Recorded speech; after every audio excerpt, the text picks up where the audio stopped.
So here's what happens after the settlement of your rent roll sale. The figures leading up to that are fairly clear, and your landlords are only told about a week before settlement, so the price you get is what you expect. But then 20% of your sale price is usually held by the solicitors for 3 months.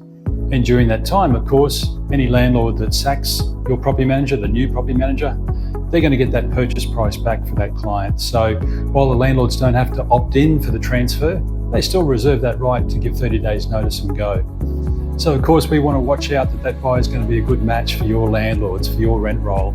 If they decide to move into the property or they decide to sell the property, of course the buyer gets their money back in that time. But they can also get their money back if the landlord simply decides they don't like this agency or the way they operate.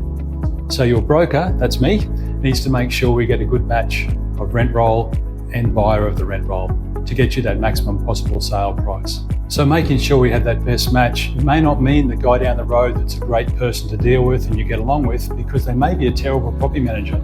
You need to make sure you've got that best possible fit of agent and landlords, and that's where I come in.